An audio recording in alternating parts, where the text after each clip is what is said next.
মানুষের রূহটা কোথায় যায়?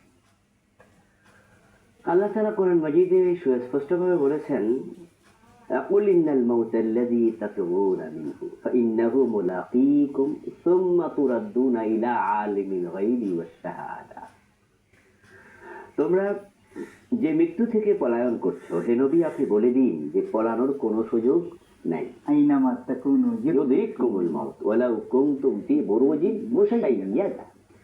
তোমরা যদি অত্যন্ত শক্ত প্রাচীর বানিয়ে তার ভিতরে আশ্রয় নাও, সময় যখন শেষ হবে সেখানে মৃত্যুবরণ করতে হবে।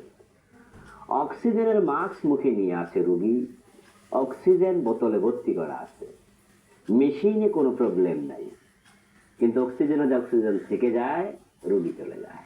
এখন যাওয়ার পরে সুম্মা তুরাদ্দুনা ইলা আলিমিল গায়বি ওয়াশ শাহাদা, আল্লাহ তাআলা বলেন অতঃপর তোমাদেরকে প্রেরণ করা হবে যিনি প্রকাশ্য ও প্রকাশ্য সবকিছুর জ্ঞান রাখেন তার কাছে, এর মানে আল্লাহর কাছে।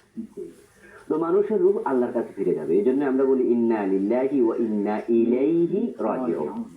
কারণ মৃত্যুর খবর শুনে আমরা এইটা বলি, এটা কিন্তু দোয়া না। মৃত ব্যক্তির জন্য দোয়া হলো জানাজা, সালাতুল জানাজা হিয়া দুআউ লিল মাইয়িত, সেখানে আমরা দোয়া করি। কিন্তু খবর শুনে আমরা যেটা বলি সেটা হলো স্বীকৃতি, অর্থাৎ সে একাই মারা যায়নি, মৃত্যুবরণ করেনি। ইন্না লিল্লাহি, আমরা সবাই আল্লাহর জন্য, ইন্না ইলাইহি রাজিউন, তার কাছে ফিরে যাবে। তাহলে রূহ আল্লাহর কাছে যায়। আরেকটি বিষয় পাওয়া যায় যে রূহকে হাদিসে পাওয়া যায়, যখন পাপিষ্ঠ লোক মৃত্যুবরণ করে, ফেরেশতারা তখন তার রূহ নিয়ে যখন আকাশের দিকে যেতে চায়, তখন তাদের জন্য আকাশের দরজা খোলা হয় না। আর ভালো মানুষের রূহ যখন ফেরেশতারা নিয়ে উপরের দিকে যায়, আল্লাহর দিকে যায়, উপরের দিকে, আল্লাহ তো আরশে আজিম, তখন দরজা খুলে দেওয়া হয়। তাহলে খারাপ মানুষের রূহ আল্লাহর কাছে যাবে, অর্থাৎ আল্লাহর নিয়ন্ত্রণে থাকা, কিন্তু আকাশের দরজা খোলা হয় না। তো আল্লাহর কাছে যাওয়া মানে আকাশ পার হয়ে যাওয়া নয়, নিয়ন্ত্রণে থাকা। ওই রূহগুলোকে তখন ফেরেশতারা ফিরিয়ে নিয়ে আসে।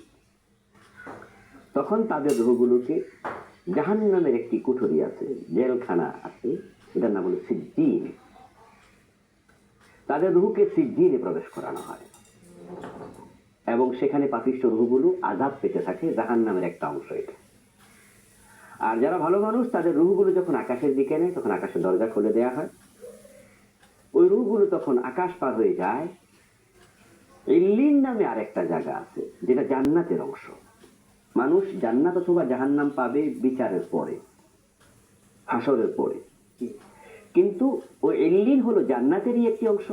ওই রূহগুলোকে সেখানে রাখা হয়, তখন তারা সেখানে জান্নাতের নিয়ামত পায়। এখন কবর,